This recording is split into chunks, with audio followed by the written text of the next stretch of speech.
You are listening to Tomorrow's Legends with Havoc and Shadowcat. They ought to be talking about X-Men 97, led by me, Magneto.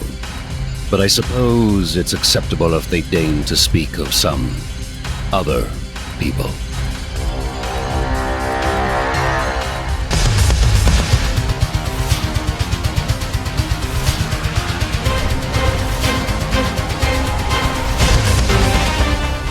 That's right. Welcome, fellow mutants, to another bonus episode of our coverage of X-Men 97. We are back with yet another special surprise for you today, as we are lucky to be welcoming to the show the voice of Roberto Da Costa, otherwise known as Sunspot, Gui Agustini, and I am feeling the heat right now. I am Havoc.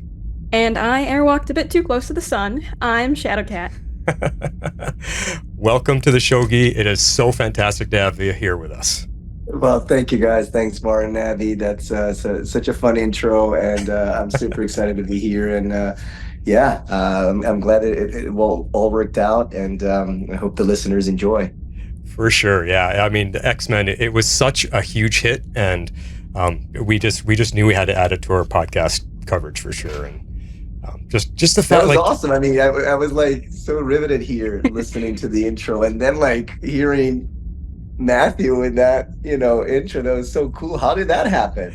I met a few of you guys at the Calgary Expo, which is like our Canadian Comic-Con. Yeah. So I asked, You're right. Yeah, so I asked if a couple of them could do some recordings for me, and he was one of the ones. So that's awesome. Yeah, man, Matthew's amazing. That was so good. When I'm sitting there holding my microphone up to him and he just goes into Magneto, my jaw just hit the table. Like, wow, just like that. Yeah. Into Magneto was cool. They're pretty awesome. Yeah, this figure's fantastic. Awesome stuff. Well, let's get into our show. We're going to just have a nice fun discussion about X-Men 97 and your character Sunspot. So to open that talk, I was looking at your long list of credits that you have already, from acting in various English and Spanish language films and TV shows to your directing efforts of your own projects. You've been quite successful already in all of your endeavors, and your acting reel on IMDb, I just wanted to say, like, that is really entertaining. You got a lot of stuff in there. I mean, that's just the reel, so it gave me a good list of things that I want to check out, because I haven't seen everything that you've been in, but I'm definitely going to go look at some of those now, because you put on a good performance, man. Like, I appreciate it. That means a lot, Martin. Thanks for making the time. Yeah. Most of the stuff there is stuff that I create. Little scenes, little shorts. Most of it's on my YouTube, except some of the things that are now getting into the film festival circuit. But yeah. Awesome. Very cool. Well, that's amazing. So what I'm wondering though is, like, with this success that you've had with acting and directing, where does your path begin for voice acting that leads you to be part of X-Men? Yeah, I mean, it was, it wasn't very by design or by choice. I started with, voiceover commercial acting, just like my career started in the commercial world, on camera commercials and stuff like that. But when I moved from Florida, Miami, specifically where my professional career began, I went to New York to attend an acting conservatory. My agent at the time had worked for CESD, who represents me today, which is a big agency, really well known for the commercial voiceover world. And she said to me, once you graduate, I can put you in contact with the agent that I worked with, because she was an assistant for that particular agent. But she recommended me to have a voiceover reel because it would be an asset, and specifically because I speak multiple languages natively, like Portuguese, because I was born in Brazil, and in Spanish because my parents are Argentinian and Peruvian. So that was a big asset, and I was like, okay, I'll just create a reel. So I created a reel, went to New York, attended my 2-year conservatory, and after I graduated, I reached out to her, and she was like, yeah, put me in contact with the agent, and they took me in. And so from that point on, I started auditioning for voiceovers, which I had never done before, but strictly commercial work. And then I did, a few campaigns for like Toyota, and not a lot, but I did audition consistently, mostly with Spanish, in the Spanish commercial world. But I would go in the office, because before the pandemic, people would go audition in the office or casting offices, the agency, or just casting offices around town. but I didn't audition for a lot of animation or anything like that. I'm sure I did a little bit, but not a lot. And then it wasn't until I after the pandemic I moved to LA, and then I switched. Well, it's just because they're bi-coastal, but I started working with the agents here in Los Angeles. And in here, I think the department of CSD is just stronger with animation, or there's more animation here on the West Coast. And Yeah. so I started, and funny enough, right when I moved, because that was 2020, I took a class. Not because I was very into, like, I want to get into the animation world, but because these women were good friends of the friend that I was staying with, and they are from the dubbing voice animation world, and they were doing a class, online class, and I'm like, oh, I've never done that. I've done other voiceover stuff in New York, so let me give it a try. And then I did this, month online class, and it was pretty cool, and I learned a little bit about, how the business side of animation works, and Yeah. did my voices and played around, and then I started to audition, and that's how literally it came about. I was auditioning, not like extremely much. It was still more voiceover commercial work, but yeah, then X-Men '97 came through, and here we are. So was Sunspot the character they gave to you to read for, or they just said read some lines and we'll find a role for you? No, it was never specified Sunspot, but it did say Roberto Da Costa, Oh, which, okay. for my own embarrassment, I did not know, because I didn't know the character. So Yeah. I'm the only cast member that did not have a clue it was X-Men '97 at any point, because all the castmates, now I've heard their stories, and everybody figured it out one way or the other. Yeah. I had no clue, so I think it worked in my favor. I was just like, oh, it's a Brazilian character, it's an animation thing. I just did it, and that was it. But yeah.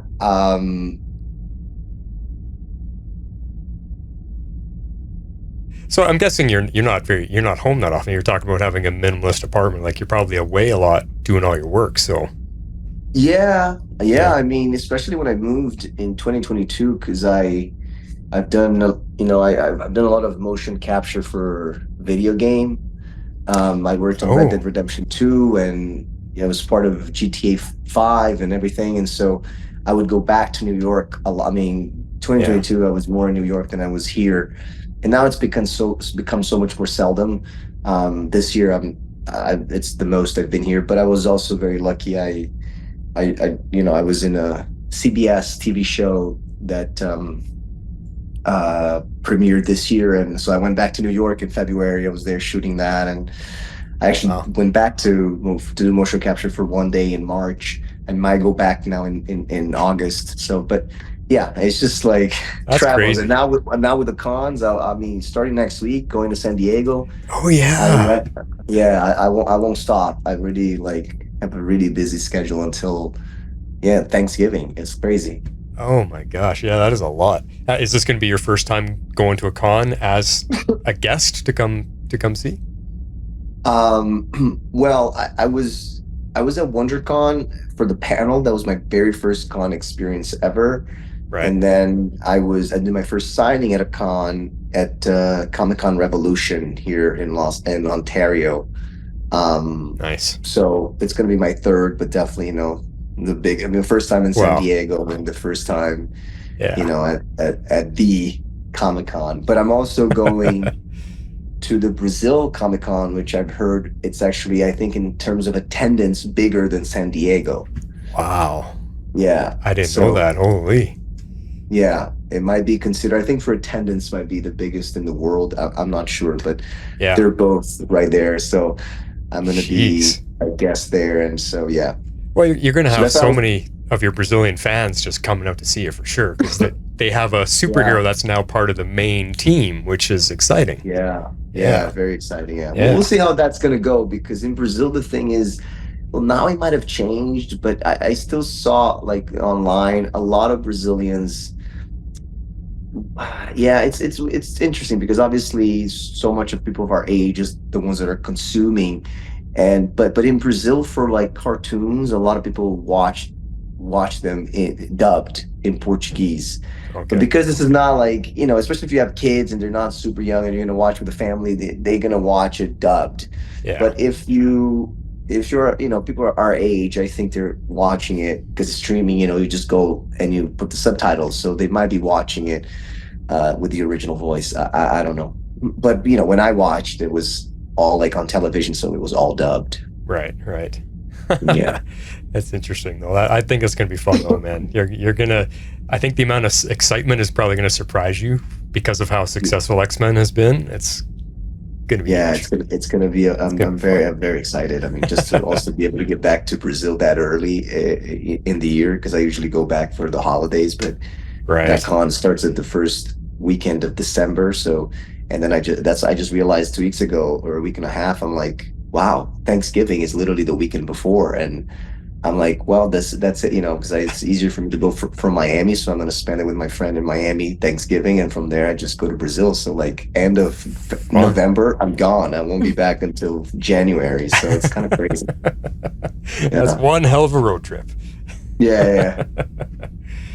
Cool. Abby is back now. I'm back. I guess we can just pick up. Yeah, you were talking about everyone sharing their stories about their characters, I believe. Was that where Yes. Okay. That all my cast members knew it was X-Men 97, one way or the other. So, I didn't, and I think it worked in my favor, just as I think I said that it was a Brazilian character. I did the two versions, one with an accent, one without an accent. Yeah, I mean, it was. I forget exactly what the core of the question was, or like just your path to voice acting and getting to X-Men. To X-Men, right? Yeah. So all that like journey led me to just getting this audition. But because I mentioned, you said like, did they ask you like it was Sunspot or not? Sunspot, no, so it did say Roberto Da Costa, but again, I didn't know the characters, so I didn't know until I got the email. But I auditioned 2 times, one at the fall of 2021, and like most of these auditions, you don't hear anything, and I just move on. And then I received almost 6 months later, in the spring of 2022, the same audition. I remembered, I think the sides were either very similar or the exact same. And I was like, well, I've done this before. Well, here we go. Let's do it again. And then I completely forgot about it. And 2 months after is when I got that email saying that my agent said, congratulations, Guy, you're going to be a superhero. And I was excited, but I was in shock. I was like, which superhero? I didn't even remember auditioning for a superhero. I just like an animation, like I'm not necessarily they're superheroes. So, and then as I continued to read the email, I had the contract and it said X-Men 97. I was like, what? Wow. This is so exciting. This is so awesome. But I didn't know it. I didn't know that it had been announced that X-Men 97 was going to happen. I was completely oblivious to the whole thing. Wow. So talk about like a golden prize landing in your lap. Yes. Yeah. It really was. Yeah. So you just mentioned that you weren't necessarily familiar with Roberto's name at that time, but were you an X-Men fan before auditioning for the show? Were you aware of the X-Men beforehand? Oh yes, 100%. I mean, I watched the original series growing up, and Wolverine was, was my favorite character. It might have been the first superhero exposure I had as a kid, and then the X-Men movies. I loved them all, and so I knew the X-Men, but I just didn't know Roberto because I wasn't a comic book reader, and. Though we had the New Mutants in 2020 at that time, I was going through so much in the pandemic. I didn't even know it had come out. It had Brazilian actor and all that. It wasn't until later that I found out. So that was a little bit like the truth is that I was, the last few years I wasn't really consuming a lot of the superhero movies and stuff like that. Though I'm a huge fan of the Spider-Man and Avengers and all this stuff. But I just had been watching a lot of them. So yeah. So in not knowing so much about Roberto, did you crash course a whole bunch of research? Who is Sunspot? Who is this guy? I gotta learn about him. Yeah, Yeah. once I got the email, 100%. Yeah. I went online and I researched as much as I could. Though, there wasn't a lot. There really wasn't like a ton. Hmm. And the things that I found that were very similar, about his powers and images from the movies and evolution, which I Hmm. didn't even know existed. But he barely talks, and Yeah. Yeah. right in that series. But my main source of research was the database. In that same email, I got the um, Marvel database, and so that's what I read and Yeah. used as my main source of research. And then obviously, I mean, as it goes, the script is always going to be king and queen, as I like to say. Mhm. So that was what I really followed. And then a little bit later through the process, I was also given New Mutant comic books digitally by Bo DiMaggio. At the time was the showrunner and Yeah. and his team. So that was cool to have. Yeah. So you can learn about it. Well, that's actually a perfect transition in my next question, because you kind of said it yourself. There's not a lot about Roberto or Sunspot. Being in part of the New Mutants, there wasn't a lot of history with him. So, what does it feel like for you to bring Sunspot to life in this era of superheroes with his cultural background? Like you said, his Brazilian background. You get to give him more spotlight.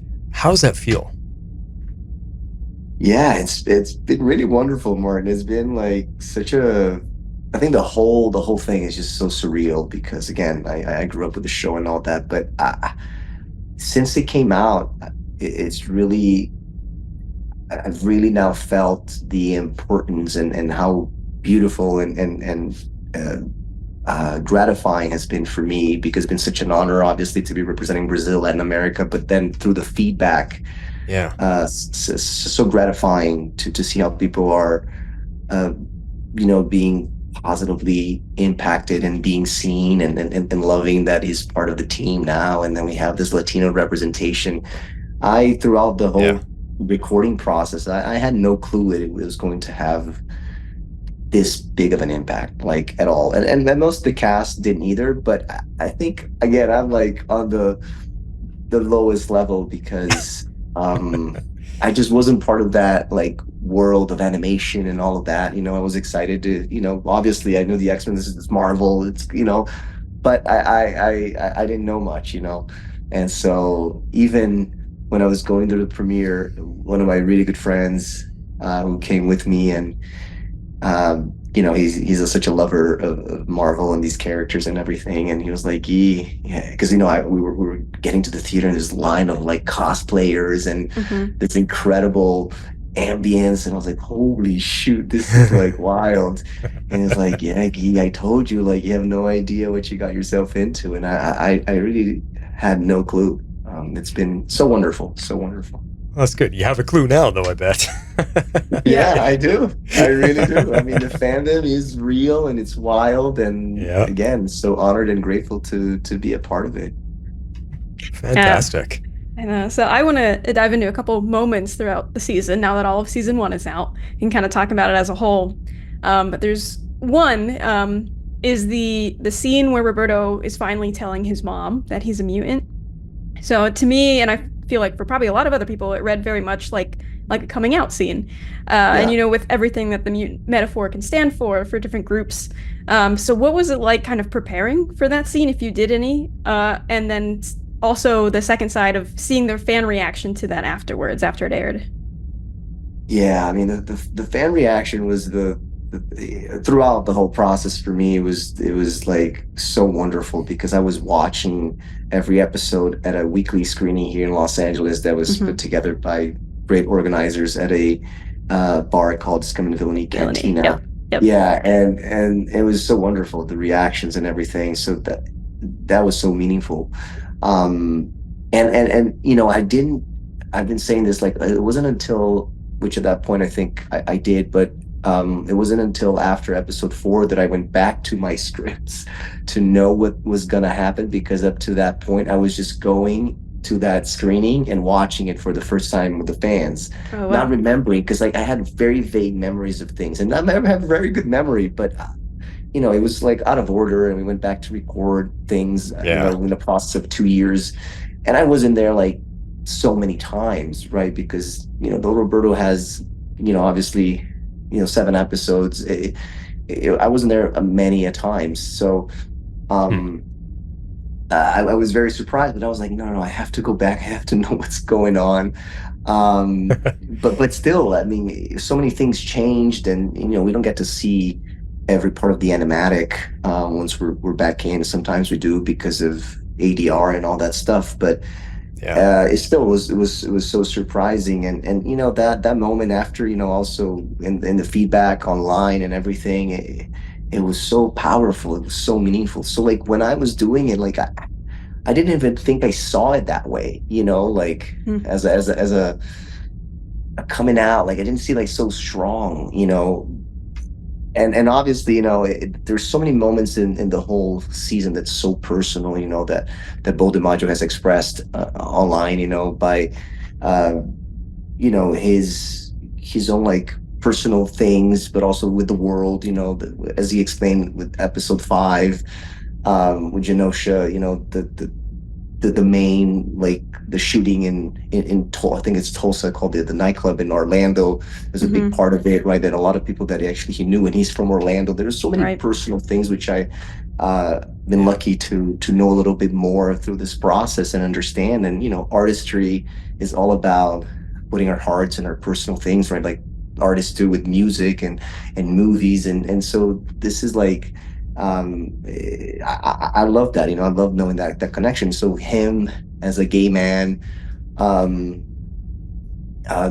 to represent a lot of that, it made more sense. It got very clear to me after it was out, by all the reactions and all the fans, and obviously the community, because the LGBTQ community, is so strong, and I've been so close with them since we started watching, these episodes every week. But like for me, it's always like, how can I connect? The preparation for each of those recordings, always is like, I get familiar, obviously, with the text. In this case, we don't have to memorize anything, and then just seeing, what parts of me, in my personal life I can relate, and what are the similarities. And though I haven't had moments specifically like that, there were, there was such the way I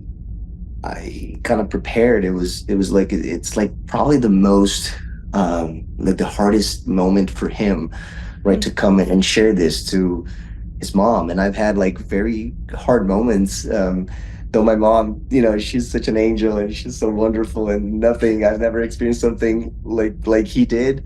But the fear and the anxiety and how hard it is to say something that is so personal, and that I don't know how my mom is going to react. That's how I kind of, pulled it from. But I also understood, like, especially the first beginning, the way it was written, there's so much humor also that's always been embedded in Marvel things, right? Yeah. So he's there talking to Jubilee, and she's like, oh, I know I'm going to do this. I'm like, I'm a mutant, Yes. like the way it was written, right? Oh, So you also like understand what the writing is doing and all that. And, I do my best to try to serve it, So. Well, and even packaged with all of that, like even whether you relate it to a coming out story or to just the anxiety of telling your parents something you're scared to tell them about, and then the reaction to that is that the mother rejects them and she turns them over. I mean, there's a lot of families, a lot of people out there that have experienced that as well. No matter what the reason was to get to that point, that rejection from your own family is also something that people can relate to. And it was a really hard scene to watch when she took, basically said, you take him away. And we watched those zombie guys just drag him off. And she didn't care. And I can't imagine the heartache of feeling your mom just gave you up. And I've had people write to me, Martin, saying like, yeah, it's happened to me. I had 2 people in their own ways in their lives, like, coming out, as a gay man. I think both of them were, are gay men. And it was very similar. So it was like, wow, you see how art reflects life, and I think that was the intention, and so well done.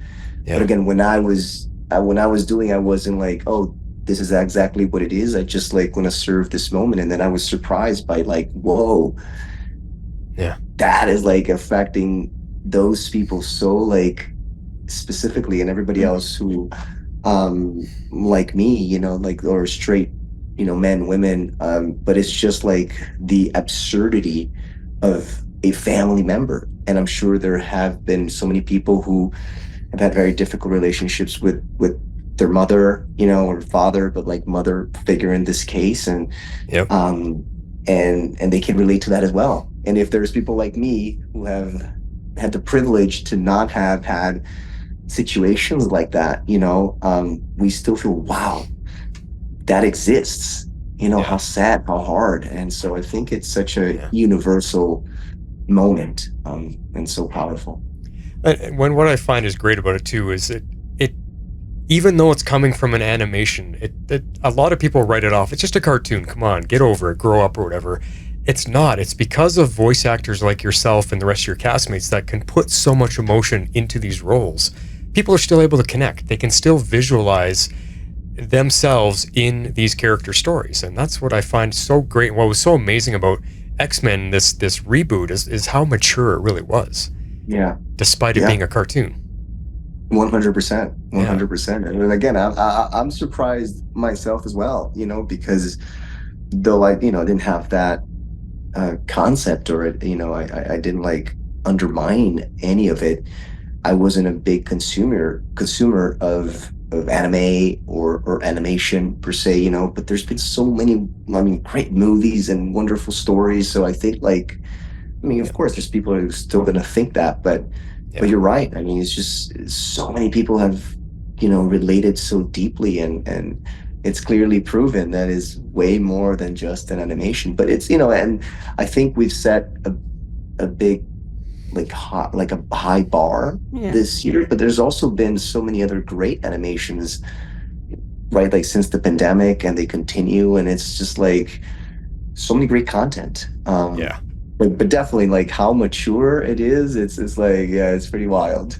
And I mean, how many of us as adults cried like at the loss that we experienced in this season? I was crying, grown man crying over an X-Men cartoon. I'm not ashamed of it. It hits hard. It really hits. Yeah. Yeah, I mean, I know we'll talk a little bit more. We're going to probably talk about some of your other projects and directing and stuff, but I just, you know, as a fellow filmmaker like myself, like I think thinking about like the writers, you know, bringing their truth to it, everyone in the process bringing their truth to it, you guys as actors bringing that in, like you said, like you don't have that specific experience, but you have stuff to draw from. That's going to hit the truth for all the audience members watching it too. So I think that's just, I love art in a way like that. But there's a lot of moments like that, and to speak to another kind of like personal aspect to that, you know, the second moment I wanted to talk about is a little bit more of a journey than just a moment. You know, in the very beginning of the season, you know, Roberto is more or less just learning about his mutant ability. You know, he's pretty much denying to himself that he's even a mutant. Like, he only shows Jubilee at the very end of the episode, of that first episode. And then you flip to the finale episode, and he's fully powered up. You know, he's in an X-Men uniform, and you hear him call himself Sunspot for the first time. So I know that, you know, names and people naming things are really important in narratives, you know, not just in the X-Men all over the place, but also like picking a mutant code name has really big importance throughout the comics and in X-Men lore and stuff. So, you know, what's it felt like to go on that journey with Roberto for the season, you know, bringing that arc to life? Yeah, it was magical. It was so wonderful. I think most of us, we didn't get all the episodes at once. So I was also finding, as I was going, you know, through the process, I think I did get the first couple of episodes first. I think it was a little bit in sequence, but then like I think I jumped to 7, and you know, I don't remember exactly, but so there was also like, I just focused first on I think I got like the first 3 episodes, and that's what I was focusing on. And so later on, when I was like, oh wow, you know, I'm discovering these things, and it was pretty exciting. And obviously like, whoa, episode 10 is when, like, you know, he says that's like the moment. And that particular line, I think I was called back at least 2 times to redo. And I've been saying this story because like the last time I was so worried that I was like fucking it up so badly. I even mentioned it to them. I asked them, I was like, I'm so sorry, but like, is this like my fault or something? They're like, no, yeah. Because the line actually changed. That was Mm. not the actual line, and then for animatic purposes and stuff. But also, and then I learned from other cast members, some of them, they happened the same way because they were so, not necessarily because of the performances, but things were changing, or maybe sometimes like they were trying different things, like, oh, we need more of this, more of that. So some of us also went back to certain moments several times, because they so much care for each of those moments. And recently I learned from Lenore Zan, who voices Rogue, that apparently like episode 1, they spent so much time because they really wanted to get, every single performance, every single, had to set the tone, right? So they spent a lot of time, and they called the people back like so many times. So, but yeah, I was a little scared, but I'm glad it worked out and it came Yeah. out pretty cool. And I was excited to see that, and the reaction the day I watched with it's coming villainy, it was wild. People were a little antsy because they wanted to see his powers, and Yeah, yeah. and so did I. So did I. And this Yeah. The guy episode right was behind you, pretty yeah. Mm-hmm. yeah, Yeah. this is pretty cool when he Yeah. saves Jubilee and we Yeah. see him in his powered version. But obviously, that moment of like really partaking and using his full powers and helping, Yeah. take Bastion down is pretty awesome. Well, it was kind of like a coming of age story for Sunspot because all the other X-Men have already so well developed. Everybody knows them. They're not learning their abilities. They've been these characters for so many years. Sunspot's new. He's young and he's coming into his own. And so you are the one that got to provide that story arc for this season, is the coming of age story of someone just learning what his mutant ability is all about. So it was really cool. Yeah, that's really Yeah. really well said. And again, so fortunate and so Yeah. grateful to have been the selected one, and also how beautiful it was to have this mirror with who Jubilee was in the original, right? That we all have talked about and everything. So Yeah. yeah, it's been pretty special. Well, sort of along the line, I want to nerd out about Sunspot just for a little bit, because looking up all of his powers, and you've done the research on him, originally he could only absorb solar energy to make himself stronger, like physically stronger. But he was never invulnerable. He could get shot. He could get his leg cut off. Like, he was very vulnerable to pain and injury. But now with the evolution of his abilities over the years, he not only converts solar energy to strength, but he can create thermal updrafts for flight. He can project heat and light and concussive blasts of solar energy. So that's pretty cool. Like, that's a good upscaling of his powers, right? Yeah. So what I wonder about is, what are his limits? Because I don't know if they've told you anything as to how far he can go.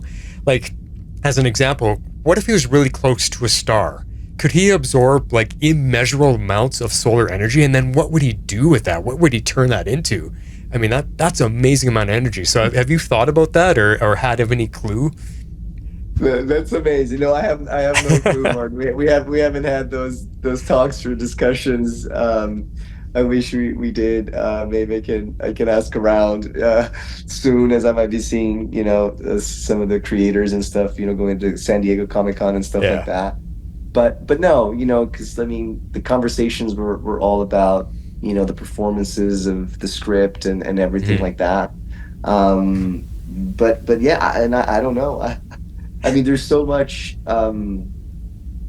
Also, because of like how the comics evolve and things, like I've read so many different things. Even the fact, like, is he? He had like, he was Omega level at one point, and then he was not. Like, is he? Is he not? Like, I don't know. I'm not the most versed. Actually, I'm the least versed in the comic book world. So. Right. I try, sometimes I got a little like, which one is it? Because I was researching different websites and different people, different videos, and I got a little bit of a mixed review, mixed information. And I'm like, I'm just going to stick to like the basics and like what's actually obviously happening. And and then in this version, as we know, it's an adaptation. And so, you can't see the evolution of like 30, 40, 50 years of these characters. So, you can see like at this point, he already has his powers very quickly. He can fly and all that. So, Yeah. it goes a little bit faster. Very true. Yeah. Just along that line too, because I go by the name of Havoc, because Havoc was always one of my favorite side X-Men. Oh, wow. Scott Summers' brother, right? So he's related to Sunspot in powers because he emits solar radiation blasts. So because I like to play around with stuff, so I was wondering if there was a scenario where Havoc were to shoot his radiation blast at you, Sunspot, would you be able to absorb that as an energy source? These are the kind of things I think about. That is very interesting. Because it's solar radiation, right? So I would think Sunspot could absorb it. Yeah, yeah, I think so. So it shouldn't affect him. It shouldn't affect him at all. Yeah. I feel like they would cancel each other out with both of their powers because they could both absorb each other's. Probably. So he can also absorb it? He can also do it? Havoc? Yeah, so Havoc absorbs like cosmic energy is what they technically call it, like pretty much any like cosmic energy, ray, gamma radiation, all that kind of stuff. So I think with Sunspot absorbing solar energy, if you shot at Havoc, he'd probably absorb it, but you'd probably absorb his back. So he'd probably just be at a standstill. But that like is so interesting. But if they teamed up, yeah, could then that's they power each probably, other? That would be phenomenal. Yeah. That would be like so much. Yeah. And I don't know, like I remember reading that, for Roberto, his ability is inside his cells, like the thermic, right? I don't know how to even like voice it, but like the transformation of the energy like happens within his cells, his body. So there's nothing add on, right? Is in his being and in his like cellular configuration. So I don't know if Havoc is the same way. Yeah. But Still. Fun stuff. That's what I mean. I just like nerding out about him a little bit. Yeah. It's like the same thing. Who would beat who, Superman or Batman, right? Like it's the same kind of question. One of those. Yeah. Yes. Yeah, and I've got like I know that Martin and I, when we pair up, we kind of have our own thing. I'm like the comic like encyclopedia when it comes to like X-Men because I've read a ton of the comics. And Martin's the info. Yeah. Oh, so, really? Oh, yeah. nice. So I don't know who if to reach out to. Yes. Yeah. I don't know if Havoc and Sunspot have ever like teamed up like that. I'll have to check. But there's a lot of stuff in the last couple years of the run there where they're playing with like mutant circuits where different mutant powers are kind of come together when they almost like do technology, like mutant technology in like different forms. So I'll have to check out if there's something in there with all of like the cosmic energy, solar energy mutants if they did anything. But speaking of all that, we might have already answered it with who's the scene behind you, but with all of season 1, is there like a personal favorite Sunspot moment that you have? Is it that one? Well, Sunspot, like like as Sunspot, I'd say the final moment of name Sunspot, it definitely got more flair because also a little bit, I think it was right before the premiere. It was announced before the premiere that Theo James was going to voice a surprise character, and I worked with Theo James in the HBO series The Time Traveler's Wife. Oh, and I was right. like, oh my God, what an irony, right? And and Theo has been like, really rocking since that TV show. I mean, obviously he's done so many great projects, but after going season 2 of White Lotus and what like everything he's doing is just like gold. And I was like, oh, that's so cool. But I didn't know which character. But I did get a little inside information before it started to premiere. It was like, oh wow, he's gonna voice Bastion. I'm going like literally, like face to face. You're going toe to toe, yeah. Yeah. So I was so like I couldn't wait to see that moment happen. And so I mean in that sense it's my number one, I'd say. But this was also very, very I don't know. Oh my God. It's okay. Right there you go. Yeah, this moment here was pretty wild because it was the first time that we saw him, and then like the way it happened. with Jubilee's funny lines, and oh, you too, Yeah, about yeah, flying and all exactly. Yeah, I'm that the only one who stuff. can't fly. Yeah. Yeah. Well, if you had to pick a Roberto moment, because like you're saying, these moments of Sunspot really wasn't until the end that we got to see him. So how about Roberto? Is there a moment that you would pick for him? Yes, it's so tough. I've been thinking about like sharing because people have asked me, and I was going to share like my number one, my number two, my number three, like Mm, Roberto slash Sunspot moments. But I was like, yeah. it's like I don't want to like uh, whatever. Just like it's so hard to like choose the favorites. But I've been saying this, and that is so true. Like my in terms of Roberto. I'm divided because if I were to post those, and maybe one day I will, to choose my number one is going to be so hard because Fair enough. I love my final moment in episode one with Jubilee. And Mhm. it's Come in Billy. There was a moment there they were doing. I forget how like they asked some of us who were guests there that day to voice to say one of our favorite line in our voices. And so I gave the context of the scene because it is one of my top favorites, which is towards the end after he's leaving with Jubilee, after he shows his solar power or whatever, and gives her his card with Roberto Da Costa name and all that. And then she's like, "Oh, so what are you, hot and rich?" And he's like, "Don't forget single." So that line, I just love it. I just love it. It was such a good moment, and it cracks me up every time. I can relate to it so much, so I love Gotcha. it. But then, like, I was so surprised when I was watching the episode for the first time at the premiere. That moment with Wolverine happens on episode one. Right, I think 5, 10, 15 minutes in, and Wolverine was, my favorite character growing up, and I did not remember that scene at all. And like I said, for the first few episodes, I didn't go back to read the script, so I didn't know what was happening. I didn't remember anything.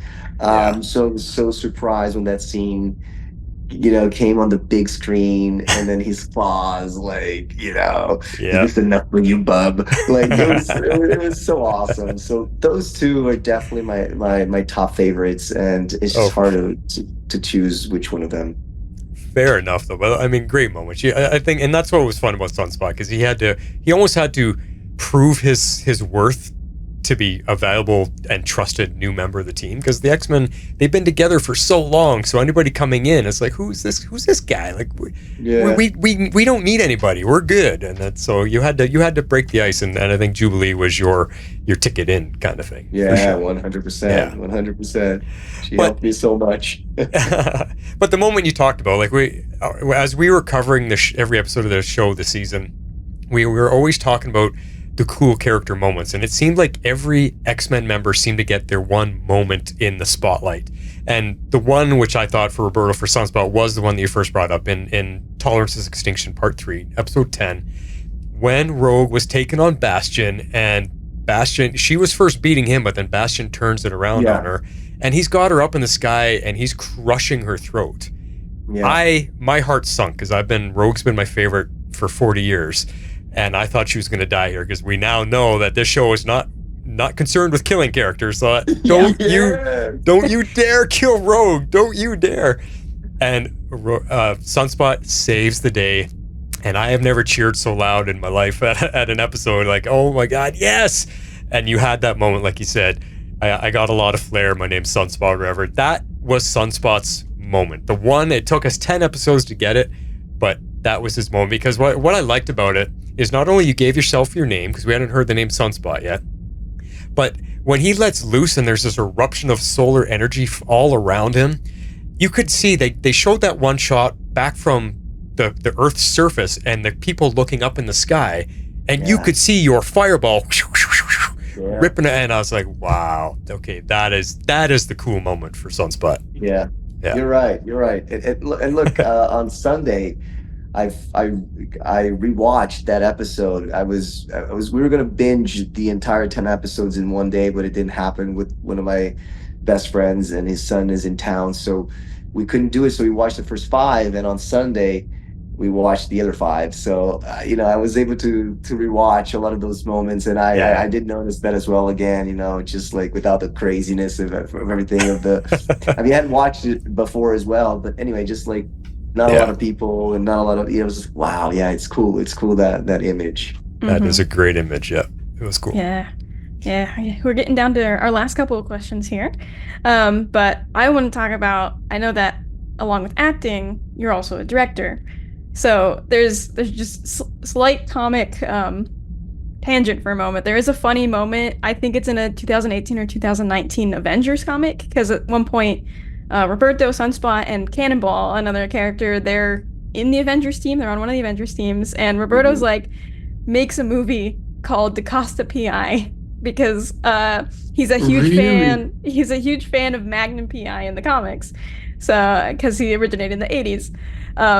And he and Cannonball make royalties off of it, selling it like to space. So like it's like a movie for aliens. It's hilarious. But it's just like a fun tidbit because I know you're on both sides. You're on both sides. I didn't know that. I just learned this tonight myself. Guy, I had no idea. I got to go find this issue because Magnum PI is one of my favorite TV shows. I got to go find this. Yeah. Please, do you know what the issue is?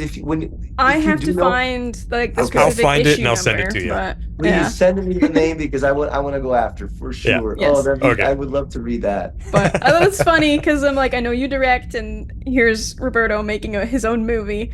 There you go. There's so it's like I don't. It's just like I feel. This? I'm just so lucky and so fortunate. But it's just like the similarities of things after. I just really started noticing after. I'm like, oh my. I mean, the number one that I've been joking about is just the sun. I mean, I come from Brazil. Not every Brazil, but most of us Brazilians, we love the sun. I'm not from a beach town, but I love the beach. I love this. But it's so funny. I've been saying this like before I got cast.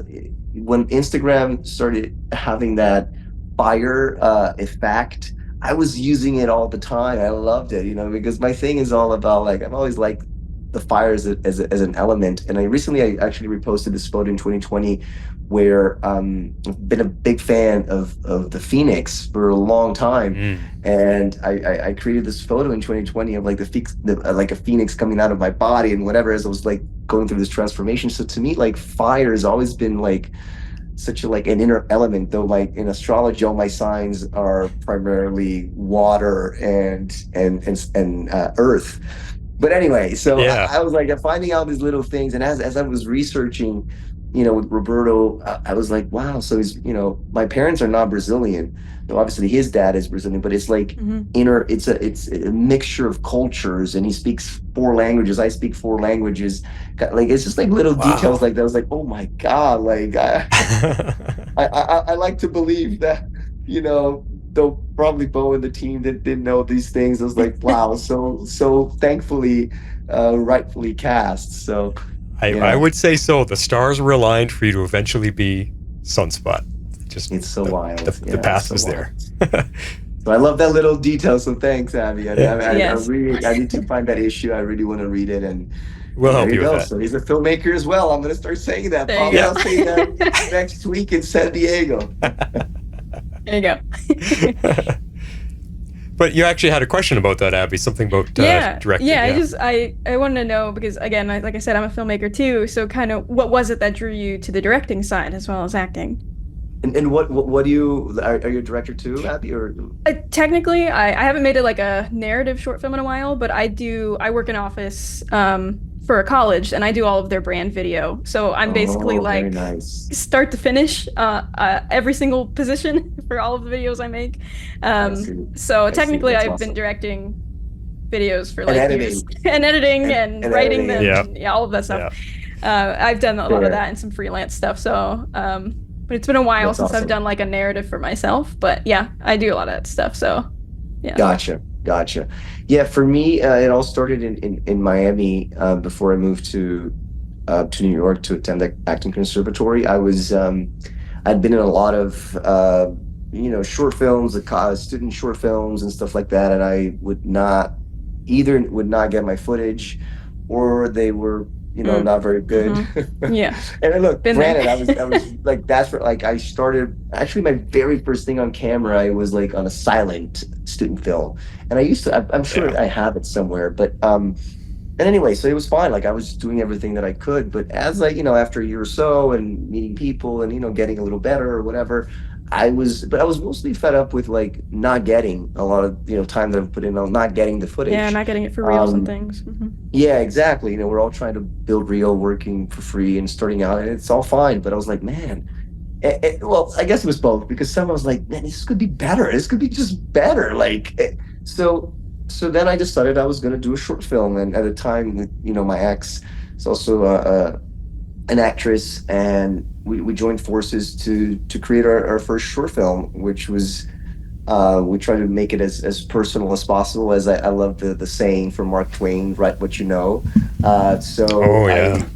Right, and so I played like a young tennis player that wants to be like, it's the new like almost like the new American ingenue like star coming on tour and stuff like that. And my ex, who grew up with like horses and all this stuff, she lived like on like, or her character lived in this like country life and stuff, and so it was like the mixture of both and stuff like that.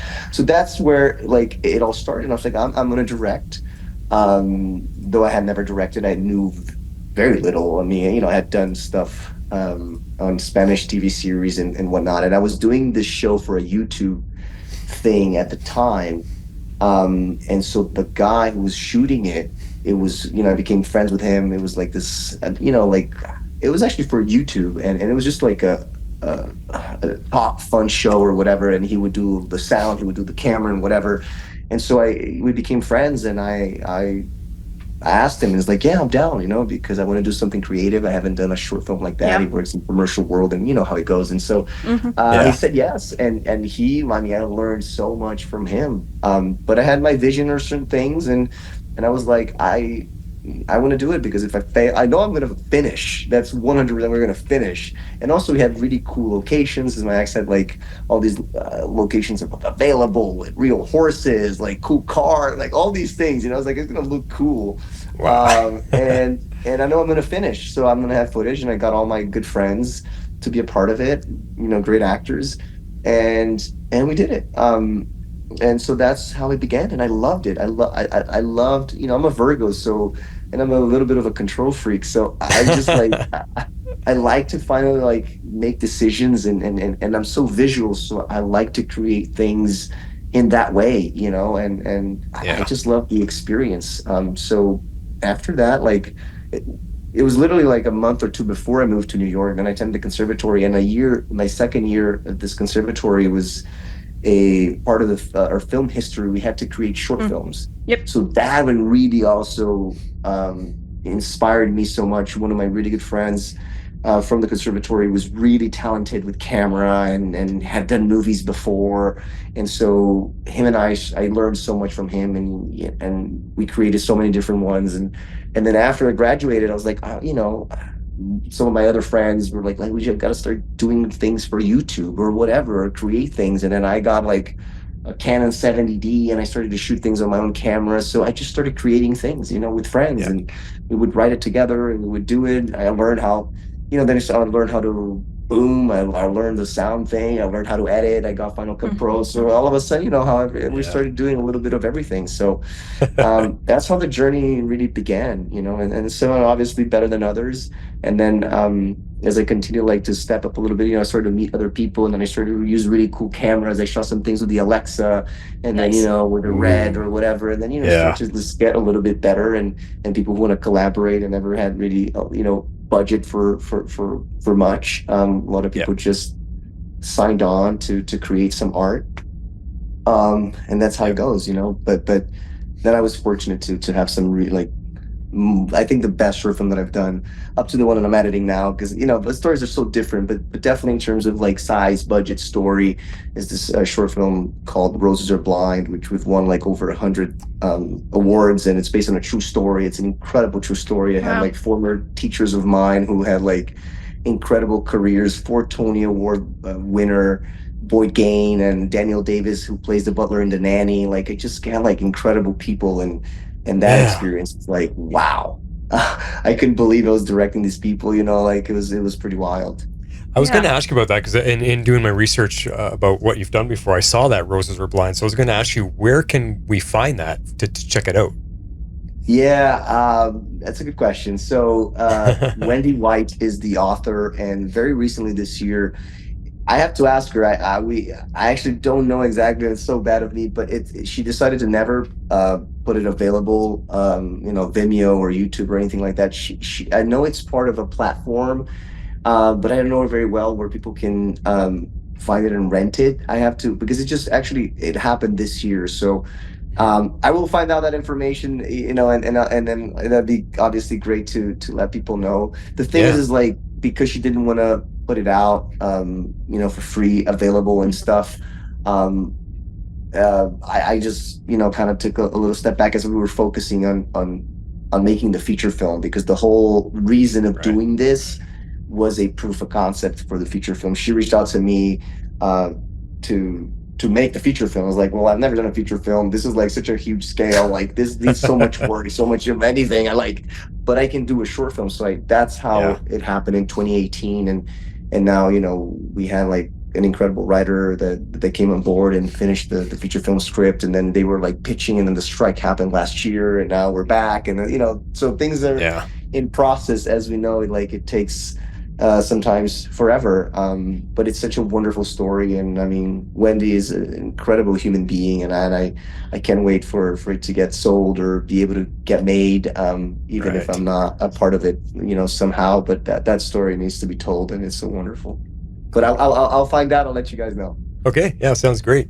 Well, to continue the thoughts about your directing, so I know you have an idea of what's coming in X-Men Season 2. Aside from that, if you were in director control, what kind of story would you like to take Sunspot on that would grow his character, take him in a direction? What would you like to do with Sunspot if you had creative control? Wow. That's a tricky question. Well, okay, I'll answer it this way. Okay. Because because I don't want to potentially give give something away. I understand. Yes. Yep. Yeah. Plus, also, and also very true. Like, there's so much of of the journey and stories of Sunspot that I'm not even aware. So you could unknowingly give something away. Yeah. But no, I just like there's probably so much more that I don't even know. But one thing that I got so excited, and I did not know until I watched, because there's some episodes that I never got the script, so I didn't know what was happening. And so when I was given those comic books digitally to read, one of my favorite scenes is Roberto with Deathbird. Yes. And I find it hilarious, right? It's so good. And like, she kisses him and then slaps him and kisses him again. And then he's quoting movies from Julia Roberts. It's just hilarious. And so I didn't know Deathbird was going to show up. And then she does. And I think it was episode 6. I think it's episode 6 or something.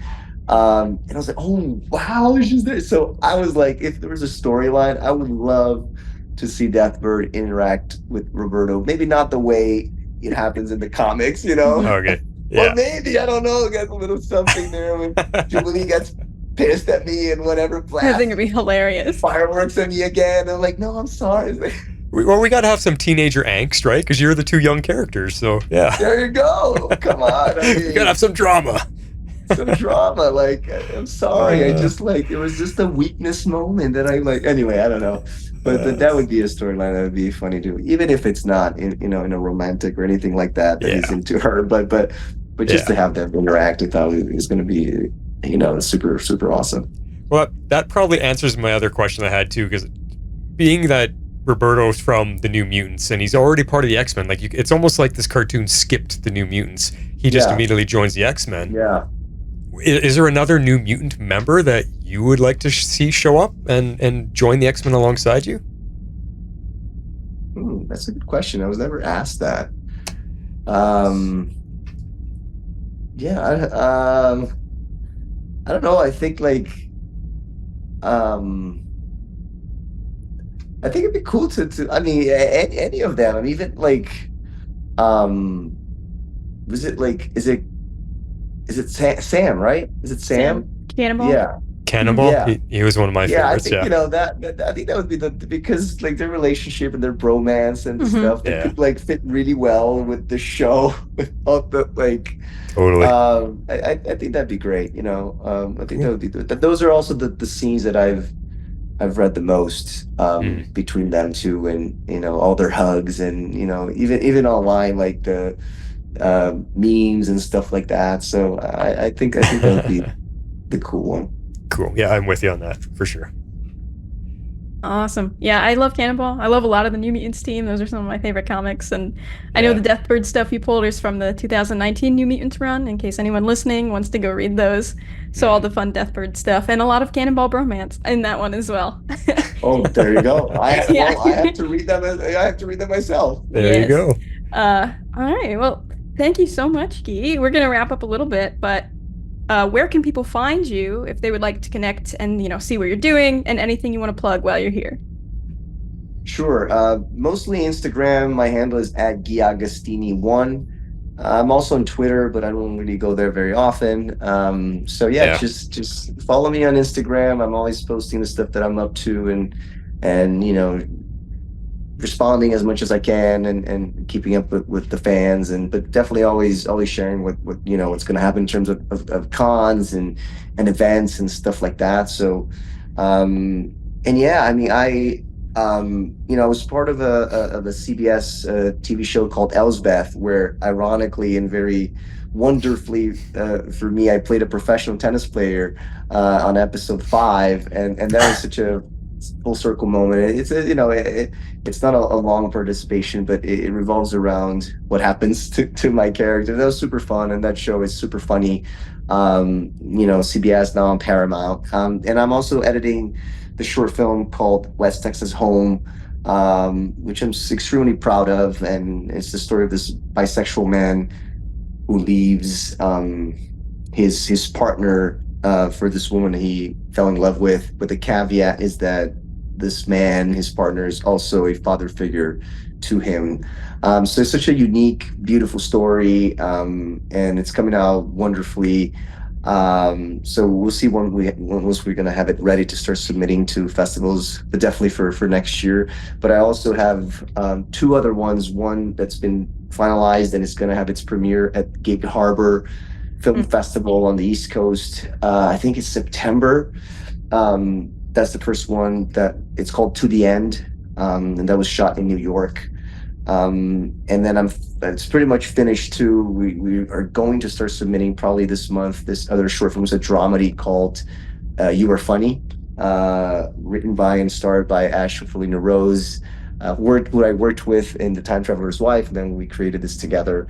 And To the End is a very dramatic story, Brooklyn story about this couple who was married and had been separated, but he's like has this one last chance of like trying to get together again, and talk about their relationship. And she works at this bar in Brooklyn, and basically he like sets the brownstone that they had together on fire. And talk about fire. There you go. I didn't. There you go again. The two together. So anyway, those are the projects that I have going on in terms of short films that I've directed, and then I have a couple things in the works, new works being developed in terms of short films, and hopefully a feature film that a friend of mine wrote that's incredible, and I might be part of it. And yeah, cool. That's it. I mean, and along with that, I mean, if people they're only just discovering you because of Sunspot now, a good place to go is IMDb and check out your reel, because your reel gives you a wide gamut of what you are able to do. And I think there's a clip of that Elsbeth tennis player scene in there. I'm pretty sure I saw you come into a dark hallway as a tennis player, and you're throwing a tennis ball around with a racket. No, that's different. That's different. Oh, is that different? Okay. Yeah, I haven't added my Elsbeth. It just came out a couple of months ago, and I haven't re-added my reel and all that. But that Okay. one, it's you can find it on my Vimeo account or YouTube. It's called The Instructor. It's one of the part of these scenes that I was doing. It's just a full-on comedy. But that was the tennis club that I used to teach at in New York. Okay. And that was one of the last things I did before the pandemic. And it was funny. Right. Somebody, somebody watched, all these little shorts, and they were like asking me the question of like, so if they gave me like ABC to choose from. So if Sunspot or Roberto were to say a line from some of the things that you've done and some of the characters that you have played, which one would you choose? And in that one, the instructor, it was so perfect because he's such like a ladies' man, and then this guy, his friend, was like, my character was trying to convince this friend, like, hey, why don't you work here, man? You're gonna teach tennis, gonna get some money, and you're gonna see like beautiful women and stuff like that. And it's like, and you can kind of like you can have sex with them and stuff like that. And it's like, you think of like a like a no he tells me, he's like, you just working like you're basically like a prostitute, like a tennis prostitute. and then my character says something along the lines of like, I forget exactly what it was, but it was so funny, it was so perfect, that reminded me a little bit more X-rated of the don't forget single line that he tells Jubilee. So anyway, Yeah. that was funny. That'd be pretty hilarious. But definitely lots of your stuff to check out. So everybody will include the links to go find you and stuff on our show. Appreciate it.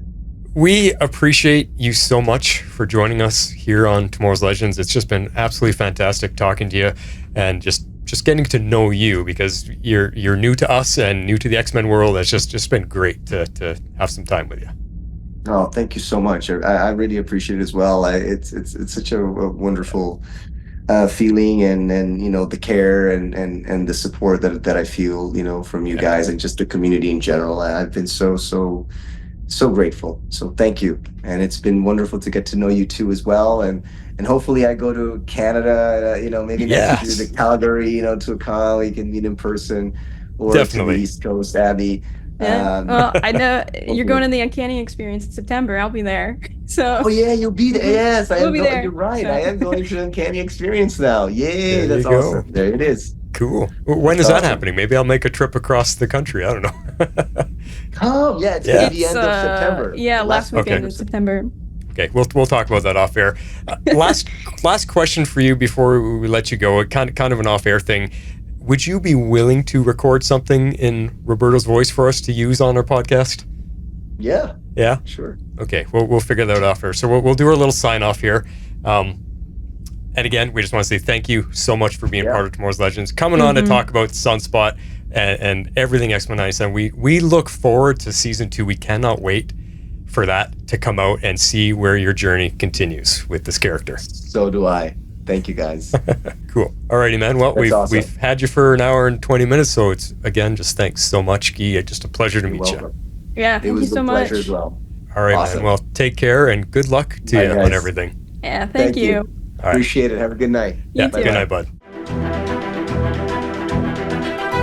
Tomorrow's Legends is not affiliated with CBS, Warner Brothers, HBO, or the CW. We're a fan-made podcast for entertainment purposes only and are part of the Cybercast network. Be sure to check out our partner shows, The Mandalore and Dive into DC, covering your favorite Star Wars and DC Comics properties. Thanks for listening.